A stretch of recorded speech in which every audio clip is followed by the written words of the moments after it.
नमस्कार दोस्तों, मैं प्रदीप कुमार सिंह ज़िंदगी तेरा शुक्रिया में आप सभी का स्वागत करता हूं। दोस्तों, हम जिस माहौल में पैदा होते हैं, पलते हैं, बड़े होते हैं, हमारी ज़िंदगी पर उस माहौल का बहुत असर पड़ता है। हमारी तरक्की इस बात पर निर्भर करती है कि हम कैसे माहौल में, कैसे वातावरण में पले हैं, अपना जीवन यापन कर रहे हैं। आज इसी विषय पर लेकर के हमने एक छोटी सी कहानी चुनी है, बड़ी प्यारी सी कहानी चुनी है। लेकिन उससे पहले आइए हम सभी अपने दिलों में महसूस करें कि मैं कृतज्ञ हूँ अपने उदार हृदय के लिए जो दूसरों के भीतर की प्रतिभा को महसूस कर पाता है और उसे सम्मान देता है। आज की कहानी का शीर्षक है नवरत्न ऐसे एकत्रित हुए। बड़ा अटपटा सा लगेगा आपको यह शीर्षक, लेकिन कहानी को सुनिएगा तो यह शीर्षक बड़ा ही सार्थक साबित होगा। एक बार राज दरबार ने अपने ही एक सिपाही को आधा सेर चूना खाने की सज़ा सुनाई। निश्चित ही उसकी गुस्ताखी कुछ बड़ी रही होगी, क्योंकि आधा सेर चूना चाटने के बाद किसी भी मनुष्य का जीवित रहना मुश्किल होता है। खैर, सज़ा सुना दी गई थी और अगले रोज चूना खरीद के लाकर उसे भरे दरबार में चाटना था। हुक्म के अनुसार वह स्वयं पान की दुकान पर आधा सेर चूना खरीदने पहुंचा, पर जैसे ही उसने इतना चूना मांगा, दुकानदार चमक गया। अब एक व्यक्ति और आधा सेर चूना। दुकानदार को कुछ शंका हुई, सो उसने इतना चूना एक साथ खरीदने का कारण जानना चाहा। उस व्यक्ति ने बड़े दुखी होते हुए कहा कि मुझे कल दरबार में आधा सेर चूना एक साथ चाटना है और यही मेरी सज़ा है।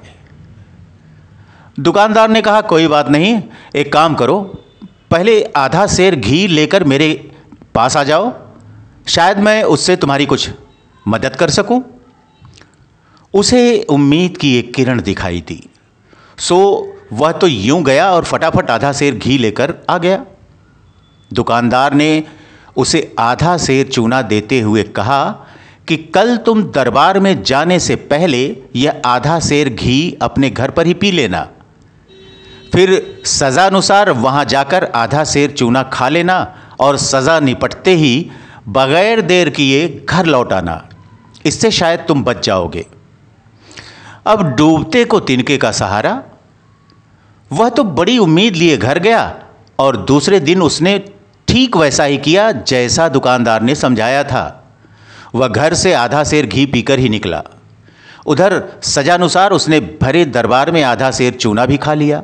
अब चूंकि चूना खाने ही उसकी सजा पूरी हो गई थी, सो उसे वापस घर भेज दिया गया ताकि घर वालों के साथ वह अपना अंतिम समय बिता सके। उधर घर पहुंचते ही उसने फट से सारा चूना घी के साथ उल्टी कर दिया। तबीयत में कुछ नरमी तो आई, परंतु सुबह तक सब ठीक हो गया। जब ठीक हो गया तो अगले दिन वह समय से दरबार में भी पहुंच गया।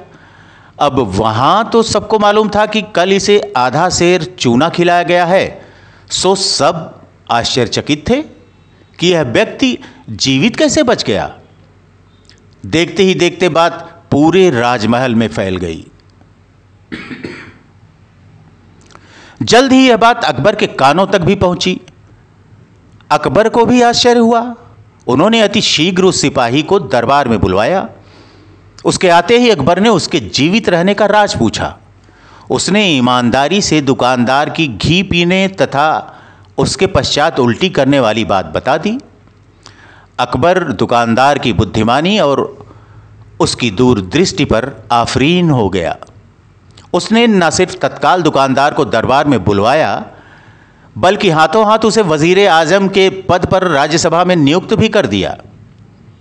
उस दुकानदार का नाम महेश दास था, परंतु अकबर ने उसका नाम बदलकर बीरबल यानी बलवान मस्तिष्क वाला व्यक्ति रख दिया। इतना ही नहीं, एक दिन के राजा की उपाधि से भी सम्मानित किया गया। दोस्तों, जीवन में हमारी प्रगति वास्तव में इस बात पर निर्भर करती है कि हम किस तरह के लोगों के साथ जुड़े हैं, क्योंकि वातावरण का हमारी जीवन शैली पर सीधा प्रभाव पड़ता है। और हमारी जीवन शैली हमारी नियति का निर्माण करती है। हमें प्रतिभा की परख करने वाली दृष्टि और बिना पक्षपात उनका आदर करने वाला उदार दिल रखना चाहिए। भले ही कोई फूल चट्टानों की दरारों के बीच छिपा हो, मधुमक्खी ढूंढ ही लेती है कि वह कहाँ खिला है। हम अपने दिलों को ऐसे फूलों की तरह कैसे बना सकते हैं? तो दोस्तों, कैसी लगी आज की ये कहानी? है तो छोटी सी, लेकिन काफ़ी कुछ है इस कहानी के अंदर छुपा हुआ। इसे ढूंढ करके अपने जीवन में शामिल करना है।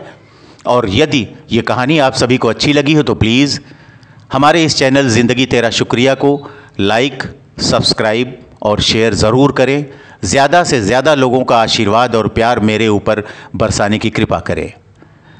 तो दोस्तों, आज के लिए बस इतना ही। फिर मुलाकात होगी किसी अच्छी सी प्यारी सी कहानी के साथ। तब तक के लिए आप सभी अपना और अपने परिवार के प्रत्येक सदस्य का बहुत बहुत ख्याल रखिएगा। आप सभी का बहुत बहुत शुक्रिया। धन्यवाद।